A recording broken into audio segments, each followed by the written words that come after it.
How do you do? Jack O'Malley here with you on a Thursday morning. It seems like I've been doing a lot of these on Thursdays. Was doing them on Wednesdays, but it's like Thursday is kind of a wrap up to the legislative week, and things have happened, so it makes a little more sense to update you on Thursdays, I think. So we'll play it by ear. Middle of the week type stuff is my goal for sure. So I want to update you since last week we met. I took last week off from this. I had a nice trip. Went to Wisconsin with my wife. Got away for a couple of days. It was a lot of fun. And Wisconsin is a beautiful state. Our neighbors to the west. So here's some things that are happening in Lansing. A couple of passing things, if you will. And then I'll talk about a couple of more meatier things, I guess. Not that these aren't important. There's a bill that was introduced and being discussed. Retired correctional officers would be allowed to return to work in prisons to assist temporarily during worker shortages. And we passed that out of the House. It is now headed over to the Senate and then hopefully to the governor's desk for a signature. The idea, again, being with worker shortages, this would allow retired corrections officers to come out of retirement. They would not get full benefits because they're already retired, right? They would get paid an hourly wage, that sort of thing. And it's a 2-year situation. If it gets passed for 2 years, this would work.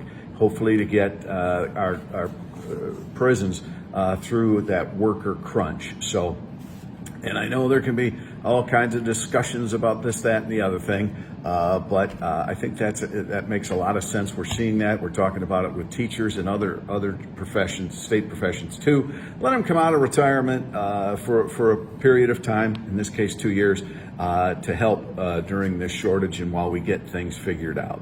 So. This is one that happened last week, the end of last week, I believe it was. Last week, anyway. Madam Governor vetoed a couple of more bills, surprise, surprise, and they were election bills, surprise, surprise. Now, these two bills, now follow me here, and I know I've got people who on from here to here on election issues, but now think about this. These two bills were born out of an Auditor General's report that recommended the Bureau of Elections improve the qualified voter file procedures that could reduce voter fraud. So here's what these two bills did, basically. They would require the Secretary of State to send notices. I've talked about these before, but here they are again. Secretary of State would need to send notices to registered voters, electors, with an unknown date of birth in the qualified voter file, and those who had not voted since 2000. Now think about that. That was over 20 years ago. You haven't voted for 20 years, and you're still on the qualified voter file. Really? I'd say that's inactive, right? So here's the deal. The governor basically, she told MLive that the bills wouldn't advance the goal of improving Michigan elections. Now, here's what these bills said, basically. They would be sent out, and if the notices to this person who hasn't voted since 2000, if you will, or returned undeliverable, the electors' registration would be marked as challenged. You haven't voted in 20 years. You haven't gotten back to us when we asked you, and we're marking it challenged. If the elector did not vote or verify the birth date within 2 general November elections. Well, all right, 2 general. Think about it. What is the definition of a general election? A presidential election. Let me rephrase that in more common terms here. If the elector did not vote or verify their birth date within 8 more years, the SOS would have to cancel their registration and notify the applicable city or township. Our governor says that these bills would not advance the goal of improving Michigan elections, so she vetoed them. Here is the problem we face. Anything that we try to do that is flat out common sense, like these two bills, get vetoed because the governor and her supporters want to bill everything as crazy stop the steal people.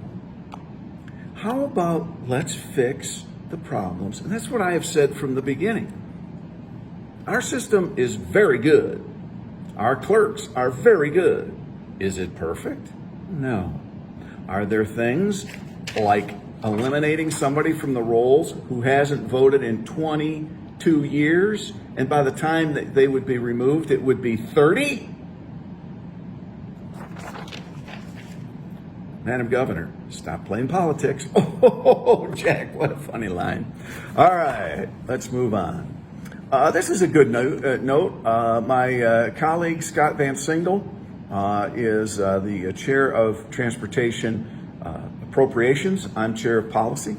And they're getting ready, the approps committees are getting ready to work on the next year's budget, 23. And Scott got his preliminary budget out yesterday, and that would, he's able to finagle $750 million more for local roads. This is fantastic. Scott says he's got some ideas that would help make this funding permanent. This would be just a one-year influx, but he's got some ideas. So I think that's good, because we've talked about this before. Fix the roads from a few years ago. The governor was proposing a 45-cent gas tax increase. Just think where we'd be now if that was the case. And we've got now all this federal infrastructure money coming, about $2 billion a year for 4, maybe even 5 years. That's $8 to $10 billion. And it only goes to state and federal roads, not our local roads. So we've been doing some things. I've talked about them in past updates. I'm not going to go through them all. But we really need to get money to our local roads. That stuff from, it's a little bit of a slogan, but I'll use it. From your driveway to the highway. Those are the roads you drive most often. And I remember when the governor passed her bonding initiative for $3.5 billion. I said, that's again for state and local roads. And I know the people in Southeast Michigan, Detroit area, are complaining about their roads. Well, they'll be riding on a nice freeway, but when they exit and get on the side streets to head to their house, they're still going to be, in Pothole City. So enjoy it, You want to fix the roads, that's plural, all the roads. All right, yesterday we had another oversight hearing, and it was it was a joint oversight between the House and the Senate, as the Office of the Auditor General had another audit of our UIA. Now, the UIA has a new director, Julia Dale. I really believe Director Dale is working hard to fix these problems. The problem is she was sent to a sinking ship and told to, get it into port so repairs could be made. She has got a tough job. So it's unfortunate that Director Dale has got to, take all our gruff, but, that's where she's at. And I want to help her in every way, shape, or form that we can. But she's got a lot of issues. So this audit basically came out, and you've probably seen it in the papers, where it said they were using contractors who didn't get any background checks, and they're dealing with sensitive information. Some of them had criminal records of financial type frauds and things like that. And then some of the employees, about 100 and some of them, once they were terminated, these were temporary employees, these were the contract employees. Once they were terminated, they still had access to all that information for a period of time. So that is basically the gist of yesterday's oversight hearing. And one of the things that Director Dale announced was that she is signing a new, putting in place a new rule that says criminal background checks need to be on all employees, contractors, subcontractors, anyone who can have access to that critical information. So, if you don't have any access to people's personal information, you don't have to go through that. But if you've got access in these critical situations, moving forward, you're going to have a background check. Great idea, and good job, Director Dale. The issue, though, that I have been really been battling here in the last couple of weeks is this. I've been hearing from constituents, I've been hearing from tax preparers. All of this money went out, and now we've been battling for, year and a half on people who are getting letters and things saying they're gonna have to repay. And they got to go through this lengthy process of appealing and so on and so forth. And the UIA is a cluster, and these people shouldn't have to pay this money back, or they get told on the phone, yeah, we figured it out here, we checked the box, you're okay, you don't owe that 10 grand back.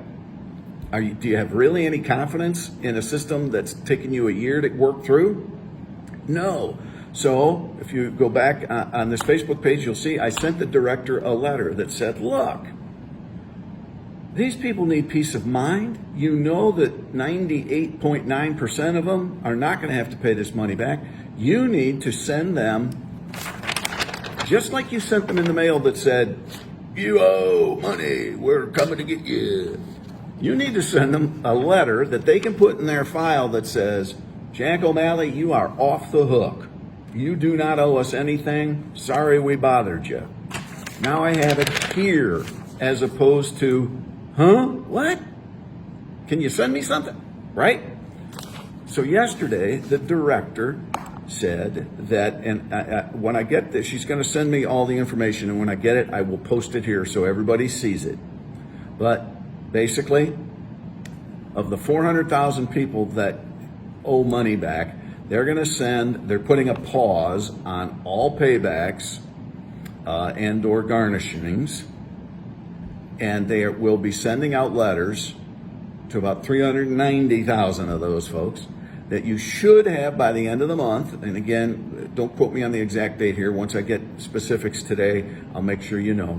But they're going to send out an actual piece of paper that says, Jack O'Malley, sorry for the inconvenience, but you don't owe anything. Great news. Good job, Director Dale, and thank you for that, because our people need to have peace of mind.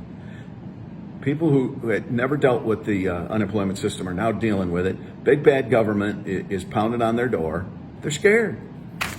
Give them that same piece of paper like you sent them in the first place that comes and says they're off the hook. The other part of this was yesterday, and I brought it up too.